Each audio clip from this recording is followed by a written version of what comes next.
Hello friends, this is Sakshi and you are on my YouTube channel Enjoy Learning with Sakshi Pandey। तो आज की video में हम कर रहे हैं क्लास 9 इकोनॉमिक्स का lesson number 2 people as a resource. यानी जो जनता है, जो लोग हैं, जितने भी ह्यूमन बींग्स हैं वो भी एक रिसोर्स है। किस तरह से है ये भी हम देखेंगे। People has been engaged in various activities, यानी लोग जो है वो बहुत सारी एक्टिविटीज़ में लगे हुए होते हैं। The various activities have been classified into 3 main sectors. अब ये सारी जो एक्टिविटीज़ है इनको 3 मेन कैटेगरी या सेक्टर्स में बांटा गया है। प्राइमरी सेक्टर, सेकेंडरी सेक्टर और टर्टियरी सेक्टर।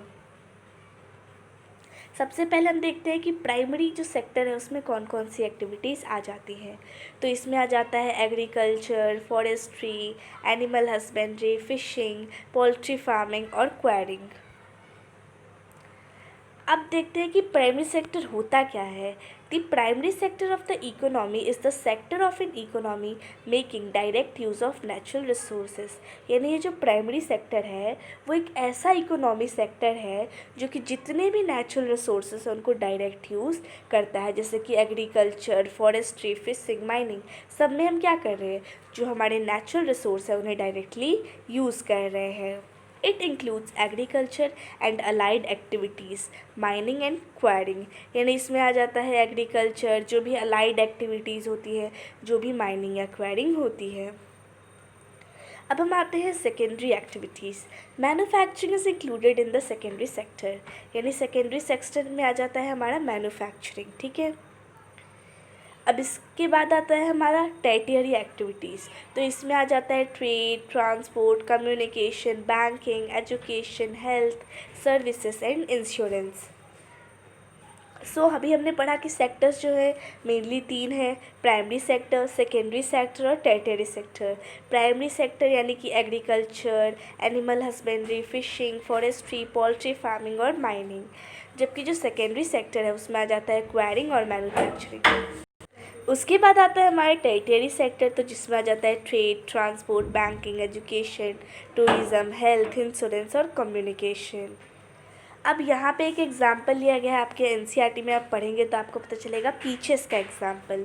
तो सबसे पहले ये जो है वो तीनों सेक्टर में होता है, प्राइमरी सेक्टर में भी, सेकेंडरी सेक्टर में भी और टर्टियरी सेक्टर में भी। देखते हैं प्राइमरी सेक्टर में कैसे। ऑर्चर्डिस्ट ग्रोस द पीचेस, यानी जो भी फार्मर्स ऑर्चर्डिस्ट होते हैं वो सब पीचेस को ग्रो करते हैं, यानी वो नेचुरल रिसोर्स को डायरेक्टली यूज़ कर रहे हैं। तो ये है प्राइमरी एक्टिविटी। फिर आते हैं सेकेंडरी पे। तो सेकेंडरी में जब इन्होंने ग्रो कर दिया तो उसके बाद वो फैक्ट्री में भेजेंगे ताकि वो उसे प्रोसेस कर सके। और फिर जब वो टर्टियरी में आएगा तो उसका एग्जांपल हो सकता है कि जैसे सुपर मार्केट में ये बिकता है तो वो है टर्टियरी। प्राइमरी मतलब उसकी ग्रोथ, सेकेंडरी में उसकी डेवलपमेंट हुई, टर्टियरी में उसकी सेलिंग हुई। Tertiary provide services to all the sectors, यानी जो टर्टियरी है ये सारे सेक्टर्स को सर्विस प्रोवाइड करती है, वो ट्रांसपोर्ट, मार्केटिंग, ये सब से। यानी जो भी प्राइमरी में सामान बना है वो सब जो है वो कैसे सर्विस देगा, उसे सर्विस देता है टर्टियरी। अब उनका ट्रांसपोर्ट करे, उनकी मार्केटिंग करे, उनकी बैंकिंग करे, उनको बेचे, ये सब चीज़ें। Now let's see the quality of population, यानी जितनी भी पॉपुलेशन है ह्यूमन बींग्स की उसकी क्वालिटी कैसी होनी चाहिए, किस बातों पे वो डिपेंड करती है। The quality of population depends of the literacy rates, health of the person indicated by life expectancy and skill formation acquired by the people of the country। यानी पॉपुलेशन की क्वालिटी जो है वो कुछ चीज़ों पे डिपेंड करती है कि कितना लिटरेसी रेट है, लोगों की हेल्थ का क्या है, कितनी लाइफ एक्सपेक्टेंसी है, कितने स्किल्स हैं उनमें। तो ये सबसे उस जगह की पॉपुलेशन की क्वालिटी अफेक्ट होती है। The quality of the population ultimately decides the growth rate of country. यानी जितनी अच्छी कंट्री की पॉपुलेशन की क्वालिटी होगी उतनी ज़्यादा ही उस कंट्री की ग्रोथ रेट भी होगी। Illiterate and unhealthy population are a liability for the economy. यानी जो भी लोग इलिटरेट यानी अनपढ़ है और अनहेल्थी है वो सब लिएबिलिटी हम कहते हैं जब वो किसी काम के नहीं होते हैं। यानी जो अनहेल्थी है और जो इलिटरेट है वो इकोनॉमी के किसी भी काम के नहीं है, जबकि जो लिटरेट और हेल्थी पीपल है ये इकोनॉमी के बहुत ही ज़्यादा यूज़फुल है। नाउ लेट्स सी हेल्थ यानी कि स्वास्थ्य. The health of a person helps him to realise his potential and ability to fight illness.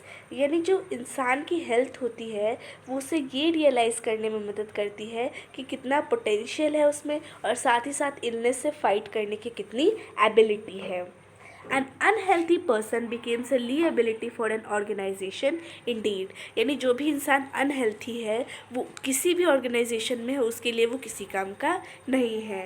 Health is an indispensable basis for realising one's well being.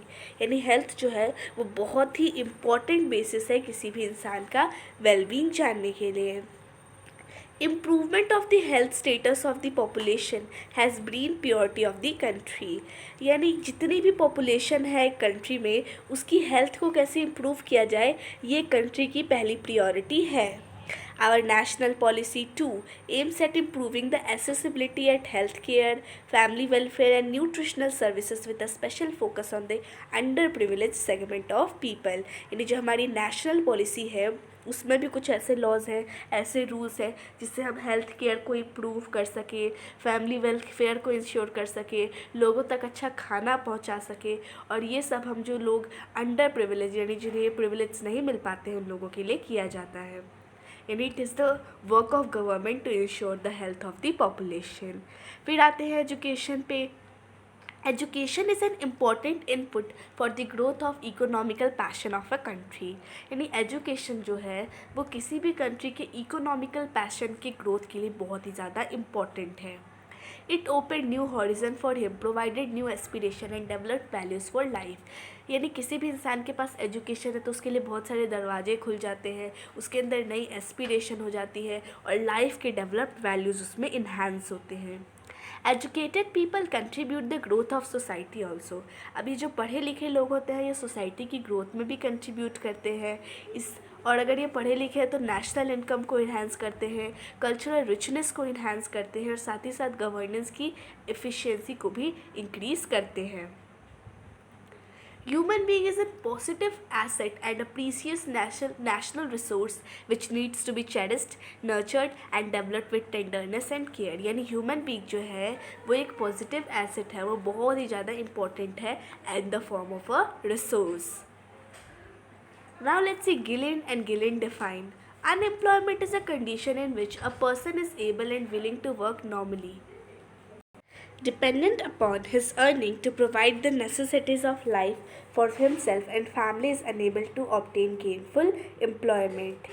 यानी unemployment एक ऐसी condition होता है जिसमें जो इंसान है वो बाकियों की तरह काम करने के लिए विलिंग है, इच्छुक है, पर उसको काम नहीं मिल रहा.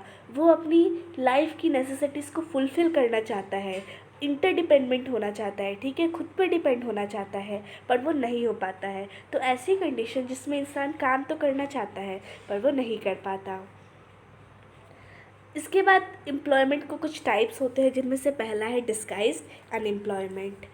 When more people are engaged in some activity than the number of person required for that, this is called disguised unemployment. यानी कोई भी काम है उसको करने के लिए 3 लोगों की ज़रूरत है पर वो काम 6 लोग कर रहे हैं, तो यानी उस केस में जो है वो डिस्गाइज्ड अनएम्प्लॉयमेंट हो रहा है. यानी ऐसे केस जिसमें जितने लोगों की ज़रूरत है उससे ज़्यादा लोग काम कर रहे हैं. जैसे कि एग्जाम्पल भी दिया है, एक एग्रीकल्चरल फील्ड में 3 लेबरर्स की ज़रूरत है पर अगर वो काम 6 कर रहे हैं तो जो बाकी के 3 हैं वो डिस्गाइज्ड अनएम्प्लॉयमेंट की कैटेगरी में आएंगे. Now let's see unemployment in rural area. तो क्या क्या इफ़ेक्ट होते हैं अनएम्प्लॉयमेंट के. ह्यूमन रिसोर्सेज का लॉस होता है, पॉवर्टी गरीबी में इंक्रीज़ होता है और साथ ही साथ सोशल प्रॉब्लम्स भी होते हैं. So now our chapter is finished. So now thank you. Wish you liked it.